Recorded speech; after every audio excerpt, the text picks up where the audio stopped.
कृष्णा, राधे राधे। मैं भक्तिन सुरभि, आप सभी भक्तों को मेरा दंडवत प्रणाम और बहुत बहुत आभार। तो आज के वीडियो में हम ये चर्चा करेंगे कि कैसे हम अपने इंद्रिय को कंट्रोल कर सकते हैं। इसका पार्ट 1 ऑलरेडी मैंने अपने चैनल पे अपलोड किया है, आप लोग जाके चेक कर सकते हो। ये उसी वीडियो का पार्ट 2 है। तो इसका एक्सप्लेनेशन हम लेंगे भगवत गीता के चैप्टर नंबर 2 के श्लोक नंबर 59 से। चलिए देख लेते हैं इस श्लोक में क्या कहा गया है। Bhagavad Gita as it is, chapter number 2, श्लोक नंबर 59। विषया विनिवर्तन्ते निराहारस्य देहिना रसवर्जं रसोप्यस्य परम दृष्ट्वा निवर्तते। तो भगवद गीता में इंद्रिय कंट्रोल करने के बारे में क्या कहा गया है।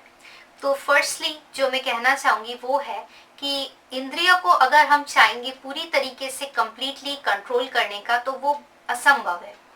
पर जब हम भक्ति जीवन में प्रवेश करते हैं या भक्ति योग का पालन करते हैं तब हम धीरे धीरे अपने इंद्रिय को, अपने सेंसेस को कंट्रोल करना सीख लेते हैं।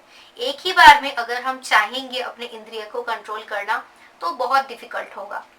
तो फॉर एग्जाम्पल, अगर कोई रोगी है, कोई पेशेंट है, तो उनको डॉक्टर मना करते हैं कि आप ये चीजें नहीं खाएंगे। कुछ चीजों का नाम बताते खाने की चीज, वो चीजें आप नहीं खाओगे। तो वो जो पेशेंट है उसके मन में तो इच्छा रहती है कि मैं ये खाऊंगा, पर डॉक्टर ने मना किया है इसलिए वो नहीं खा सकते हैं। तो उनको पता है कि मुझे डॉक्टर ने मना किया है, इसके बाद भी अगर ये मैं खाऊंगा तो ये मेरे लिए हानिकारक होगा, मेरे हेल्थ के लिए डेंजरस हो सकता है, इसलिए वो अपने आप को कंट्रोल कर लेता है।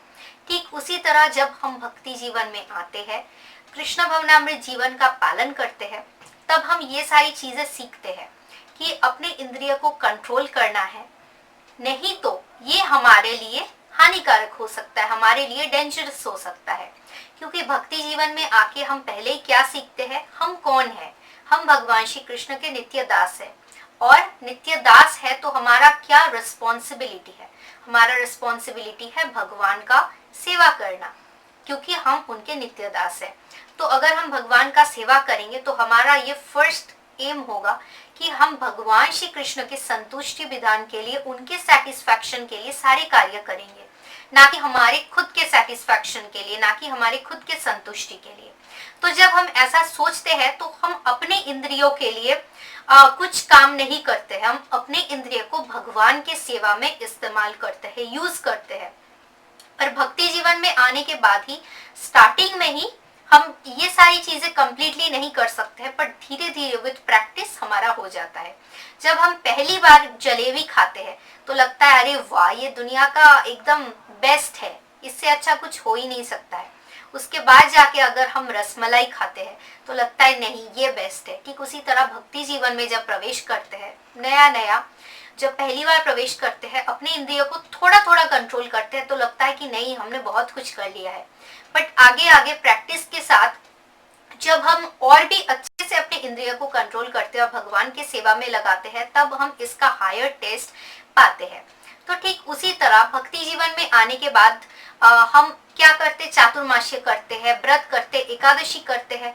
तो इससे क्या होता है, हम अपने आप पे एक हमारा कंट्रोल होता है। क्योंकि भगवद गीता में ये भी कहा गया है कि बहुत ज्यादा नहीं खाना है और बहुत कम भी नहीं खाना है, बहुत ज्यादा नहीं सोना है, बहुत कम भी नहीं सोना है, एक बैलेंस्ड वे में लाइफ को लीड करना है। तो ठीक उसी तरह हम अपने इंद्रिय पे धीरे धीरे कंट्रोल ला सकते हैं। और बाकी भगवान की इच्छा और कृपा के बिना कुछ भी नहीं हो सकता है। भगवान को ऋषिकेश बोला गया है। Rishikesh means controller of the senses, वो हमारे इंद्रियों का नियंत्रण करते हैं। इसलिए हम खुद करेंगे, हम अपने ऊपर कंट्रोल, और बाकी भगवान के ऊपर छोड़ देंगे। तो यही कहा गया है भगवद गीता चैप्टर 2 श्लोक नंबर 59 में इंद्रिय को कंट्रोल करने के बारे में। हरे कृष्णा, राधे राधे। आप सब बहुत अच्छे से रहो, बहुत खुश रहो। श्री राधा रमन लाल और राधा रानी की कृपा आप सब पर हमेशा बनी रहे।